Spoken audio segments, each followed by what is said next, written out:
ಯುವಕರ ಬಾಂಧವರಿಗೆ ನಮಸ್ಕಾರ. ನಾನು ನಿಮ್ ಜಗದೀಶ್. ಇವತ್ತಿನ ವಿಷಯಗಳನ್ನು ತಮಗೆ ಪರಿಚಯ ಮಾಡೋಣ ಅಂದ್ಬಿಟ್ಟು ನಾನು ಬಂದಿದ್ದೀನಿ. ಬಂಧುಗಳೇ, ತಮಗೆ ಪರಿಚಯ ಮಾಡ್ಕೊಡ್ತೀನಿ. ದಯಮಾಡಿ ನೋಡಿ, ಲೈಕ್ ಮಾಡಿ, ಸಬ್ಸ್ಕ್ರೈಬರ್ ಆಗಿ.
ಉಪಮುಖ್ಯಮಂತ್ರಿ ಪರಮೇಶ್ವರ್ ಸಾಹೇಬ್ರಿಗೆ, ಉಪಮುಖ್ಯಮಂತ್ರಿ ಪರಮೇಶ್ವರ್ ಸಾಹೇಬ್ರಿಗೆ.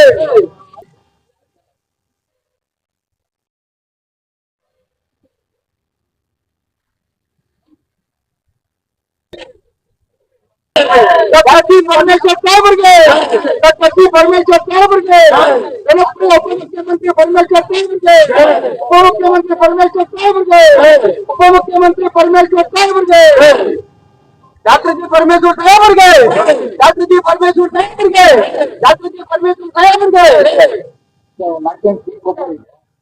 ಪರಮೇಶ್ವರ್ ಸಾಹೇಬ್ರಿಗೆ,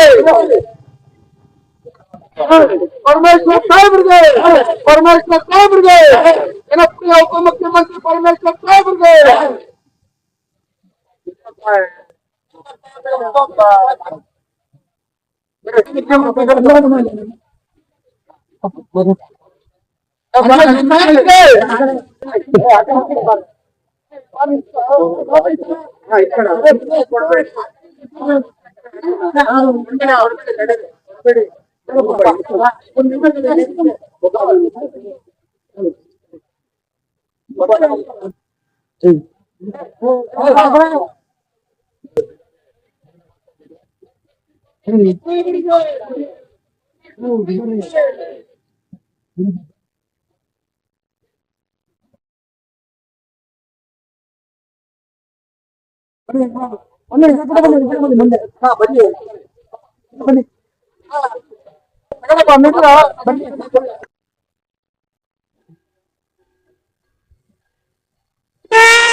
ಏನು ಇವತ್ತು ನಾವು ಪರಮೇಶ್ವರ್ ಸಾಹೇಬ್ರ ಅಭಿಮಾನಿಗಳ ಬಳಗದ ವತಿಯಿಂದ ಸರಳವಾಗಿ ಅವರ ಹುಟ್ಟುಹಬ್ಬದ ಆಚರಣೆಯಲ್ಲಿ ತೊಡಗಿದ್ದೀವಿ.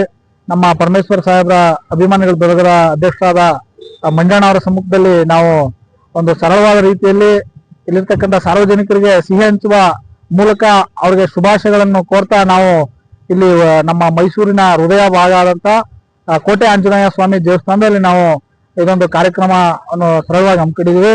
ಏನು ಪರಮೇಶ್ವರ್ ಸಾಹೇಬರು ನಮ್ಮ ಇಡೀ ರಾಷ್ಟ್ರ ಕಂಡ ಅಗ್ರಗಣ್ಯ ನಾಯಕರಲ್ಲಿ ಒಬ್ಬರಾಗಿ ಇರ್ತಾರೆ. ಏನು ಸತತವಾಗಿ ಸುಮಾರು 40 ವರ್ಷಗಳ ಕಾಲ ಹೆಚ್ಚು ಕಾಂಗ್ರೆಸ್ ಪಕ್ಷಕ್ಕೆ ಬಹಳ ನಿಷ್ಠೆಯಿಂದ ದುಡಿದು ಹಲವಾರು ಉನ್ನತ ಅಧಿಕಾರ ಮತ್ತು ಉದ್ಯೋಗಗಳನ್ನು ಅಲಂಕರಿಸಿ ನ್ಯಾಯಯುತವಾಗಿ ಎಲ್ಲಾ ಸಮಾಜಕ್ಕೂ ಒಂದು ತಮ್ಮ ಏನು ಅಧಿಕಾರದ ಮೂಲಕ ನ್ಯಾಯೋಚಿತವಾದ ಒಂದು ಆಡಳಿತವನ್ನು ನೀಡುತ್ತಾ ಬಂದಿದ್ದಾರೆ. ಹಾಗಾಗಿ ಇದನ್ನ ಒಂದು ಅವರ 75ನೇ ವರ್ಷದ ಹುಟ್ಟುಹಬ್ಬ ಅವರಿಗೆ ಶುಭವಾಗ್ಲಿ. ಬುದ್ಧ ಬಸವ ಅಂಬೇಡ್ಕರ್ ಅವರ ಆಶೀರ್ವಾದ ಸದಾ ಅವ್ರಿಗೆ ಇರ್ಲಿ ಅಂತ ಹೇಳ್ತಾ, ಮತ್ತೆ ಇನ್ನೂ ಸಾಹೇಬರು ಉನ್ನತ ಮಟ್ಟದ ಅಧಿಕಾರ ಅವರಿಗೆ ದೊರಕಲಿ. ನಾವಂತೂ ಕೇಳ್ಕೊಳ್ಳೋದಿಷ್ಟೇ, ಸಾಹೇಬ್ರನ್ನ ನಾವು ಯಾವತ್ತಾದ್ರೂ ನಾವು ಅವ್ರನ್ನ ಮುಖ್ಯಮಂತ್ರಿಗಳಾಗಿ ನೋಡೋಕೆ ನಾವು ಇಚ್ಛೆ ಪಡ್ತೀವಿ. ಭಗವಂತನ ಆಶೀರ್ವಾದ ಅವ್ರ ಮೇಲೆ ಇದ್ದು ಅವರಿಗೆ ಇನ್ನೂ ಹೆಚ್ಚಿನ ಅಧಿಕಾರ ಸಿಕ್ಕಿ ಅವರ ಆಯುಷ್ ಆರೋಗ್ಯ ಅವರ ಸಂಪತ್ತು ವೃದ್ಧಿಸ್ಲಿ ಅಂತ ನಾವು ಈ ಮೂಲಕ ಪರಮೇಶ್ವರ್ ಸಾಹೇಬರ ಅಭಿಮಾನಿಗಳ ಬಳಗದ ಮೂಲಕ ನಾವು ಕೇಳ್ಕೊತಾ ಇದೀವಿ. ಧನ್ಯವಾದಗಳು. ನಮ್ಮ ಹೆಸರು ಮಹೇಶ್ ಭೀಮರಳ್ಳಿ ಅಂತೇಳಿ, ನಾವು ಕಾಂಗ್ರೆಸ್ ಯುವ ಮುಖಂಡರು.